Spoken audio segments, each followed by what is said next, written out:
اعوذ باللہ من الشیطان الرجیم بسم اللہ الرحمن الرحیم الحمدللہ رب العالمین والصلاۃ والسلام علی محمد وعلی آلہ وسلم۔ انشاءاللہ آج ہم سورہ یوسف کے 90 رکوع کا مطالعہ کریں گے۔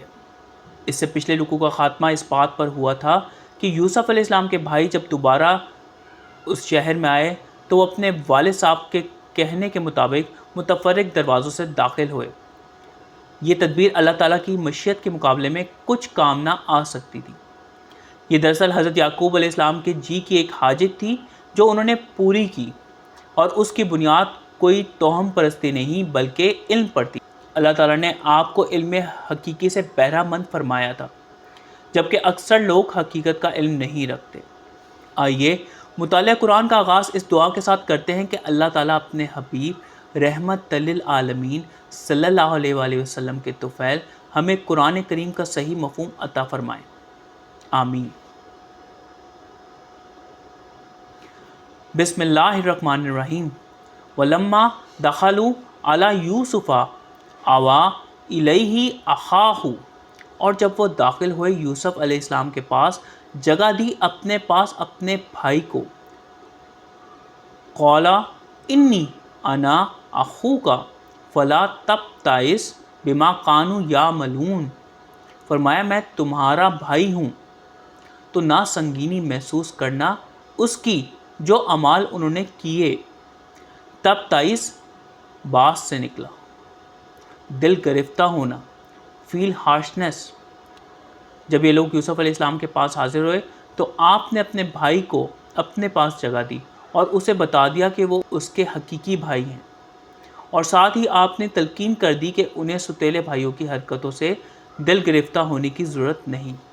فلما جہزاہم بجہازہم، تو جب مہیا کر دیا انہیں ان کا جہیز، جالس سقایات فی رحل اخیہ، رکھ دیا پینے کا پیمانہ اپنے بھائی کے سامان سفر میں۔ ثم اذن مؤذن ایاتھا العیر انکم لسارقون، پھر پکارا ایک آواز لگانے والے نے، اے اونٹوں والو تم تو چور ہو۔ قالوا واقبلوا علیہم ماذا تفقدون، انہوں نے کہا اور ان کے سامنے ہوئے تمہارا کیا کھو گیا ہے۔ العیر ایر سے بنا، اونٹوں کا کاروان، سامان لاد کر آمد و رفت کرنے والے۔ تفقدون فقد سے بنا، تمہارا گم ہو گیا، تمہیں نہیں مل رہا، یو مس۔ جب یوسف علیہ السلام نے ان کا سامان سفر تیار کروا دیا تو اپنے بھائی کے سامان میں اپنے پینے کا پیمانہ بھی رکھ دیا۔ وہ لوگ واپسی کے لیے قافلے کی صورت میں روانہ ہو گئے۔ تھوڑی ہی دیر کے بعد ایک آواز لگانے والے نے پکار کر کہا، اے اونٹوں والو تم تو چور ہو۔ وہ لوگ ان کی طرف متوجہ ہوئے اور پوچھا تمہارا کیا کھو گیا ہے جس کی وجہ سے ہمیں چور قرار دے رہے ہو۔ قالوا نفقد صواع المالک، وہ بولے ہمیں نہیں مل رہا بادشاہ کا پیمانہ۔ ولمن جاء بہ حمل بعیر وانا بہ زعیم، اور اس کے لیے جو اسے لے کر آئے ایک بار شتر، اور میں اس کا ضامن ہوں۔ قالوا تاللہ لقد علمتم ما جئنا لنفسد فی الارض، انہوں نے کہا اللہ کی قسم تمہیں تو معلوم ہے کہ ہم نہیں آئے کہ ہم فساد مچائیں زمین میں۔ وما کنا سارقین، اور نہ ہم سرقہ کرنے والے ہیں۔ صواع 100 سے بنا، ناپ کا پیمانہ، a measuring vessel۔ سرکاری کارندوں نے کہا کہ بادشاہ کا پیمانہ نہیں مل رہا، جو کوئی بھی اسے ڈھونڈ کر لائے گا اسے ایک اونٹ کے بوجھ کا غلہ انعام کے طور پر دیا جائے گا۔ ان کارندوں کے سردار نے کہا کہ وہ اس بات کا ضامن ہے۔ ان بھائیوں نے قسم کھائی اور کہا کہ ہم پہلے بھی آ چکے ہیں اور تمہیں معلوم ہے کہ ہم کس غرض سے آئے ہیں۔ ہم نہ تو اس ملک میں فساد مچانے کے لیے آئے ہیں اور نہ ہی ہم چوریاں کرنے آئے ہیں۔ قالوا فما جزاؤہ ان کنتم کاذبین، وہ بولے تو کیا جزا ہے اس کی اگر تم جھوٹے ہوئے؟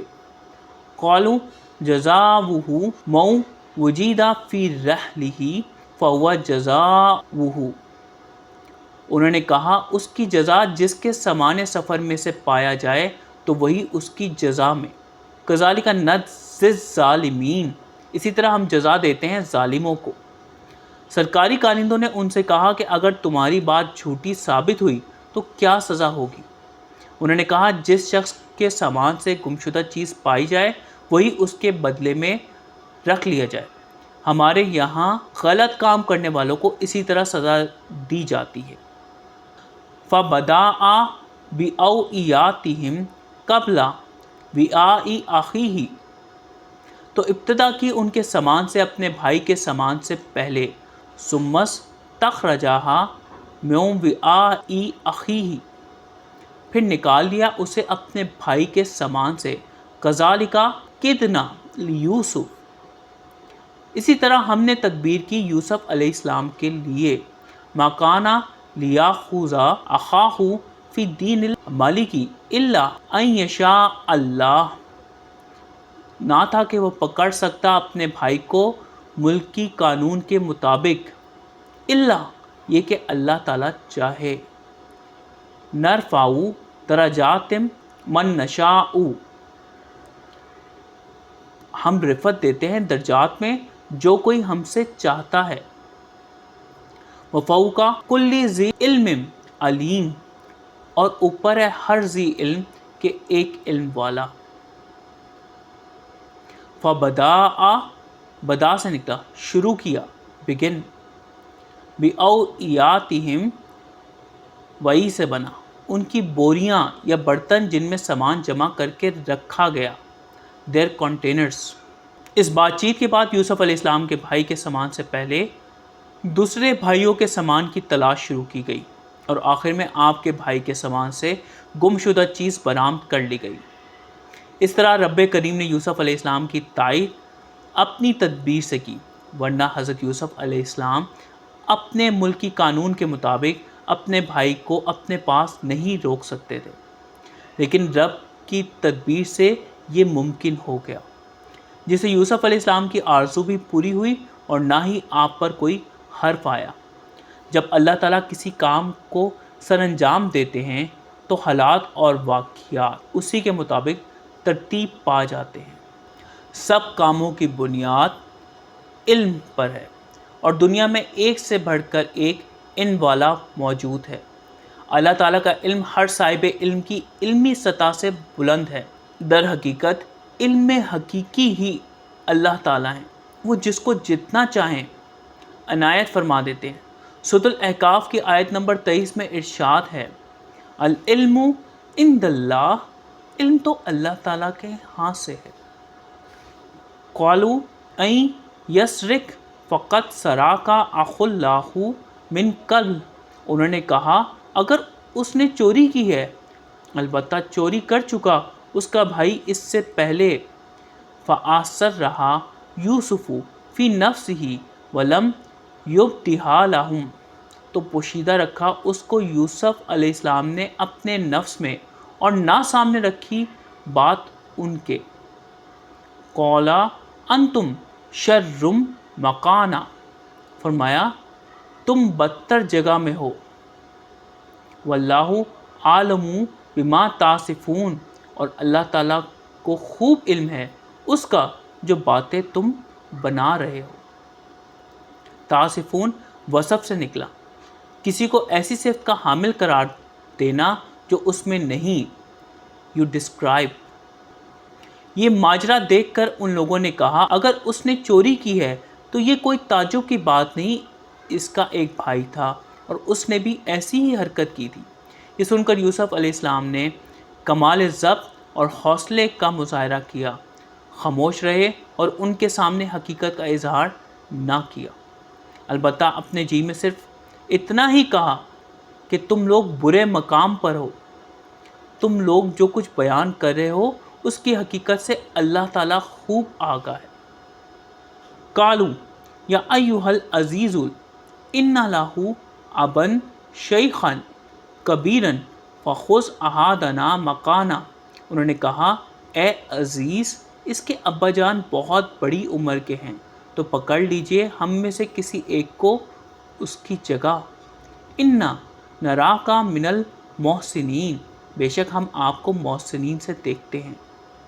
اس مشکل صورتحال میں آپ کے بھائیوں کو اپنے والد سے کیا ہوا وعدہ یاد آیا کہ انہوں نے اپنے چھوٹے بھائی کی حفاظت کا پیمان دے رکھا ہے۔ چنانچہ انہوں نے آپ سے عرض کی کہ اس کے والد بہت بوڑھے ہیں، برائے کرم اسے چھوڑ دیں اور اس کی جگہ آپ ہم میں سے کسی ایک کو رکھ لیں۔ ہم آپ کو ان لوگوں میں سے سمجھتے ہیں جو احسان کیا کرتے ہیں۔ مہربانی فرما کر ہم پر یہ احسان کریں اور ہماری یہ درخواست قبول کر لیں۔ یہ بات قابل غور ہے کہ آپ کے بھائیوں نے معذرت یا معافی کے بجائے تاوان بھرنے کو ترجیح دی۔ دراصل یہ بات ان کی متکبرانہ سوچ کی آئینہ دار ہے۔ قَالَ مَعَاذَ اللَّهِ أَن نَّأْخُذَ إِلَّا مَن وَجَدْنَا مَتَاعَنَا عِندَهُ، فرمایا اللہ تعالیٰ کی پناہ کہ ہم پکڑ لیں سوائے اس کے جس کے پاس ہم نے پائی اپنی متاع۔ اِنَّا إِذًا لَّظَالِمُونَ، بے شک تب تو ہم ظلم کرنے والے ہوئے۔ ان کی یہ بات سن کر یوسف علیہ السلام نے فرمایا کہ یہ کیسے ممکن ہے کہ ہم نے جس شخص کے پاس اپنی چیز پائی ہو اس کو چھوڑ دیں اور اس کی جگہ ایک بے گناہ کو پکڑ کر رکھ لیں۔ ہم ایسی باتوں سے اللہ تعالیٰ کی پناہ چاہتے ہیں، کیونکہ اگر ہم ایسا کام کریں گے تب تو ہم ظالم قرار پائیں گے۔ ایک مختصر سا خلاصہ آج کے پڑھے گئے رکوع کا۔ جب بھائی دوبارہ یوسف علیہ السلام کے پاس آئے تو آپ نے اپنے سگے بھائی کو اپنے پاس بٹھا لیا اور اسے بتا دیا کہ آپ اس کے بھائی یوسف ہیں۔ اللہ تعالیٰ کی بتائی ہوئی تدبیر کے مطابق شاہی پیمانہ یوسف علیہ السلام کے بھائی کے سامان میں رکھ دیا گیا۔ حضرت یوسف علیہ السلام ملکی قانون کے مطابق اپنے بھائی کو اپنے پاس نہیں روک سکتے تھے، لیکن رب کریم کی تدبیر سے یہ ممکن ہو گیا۔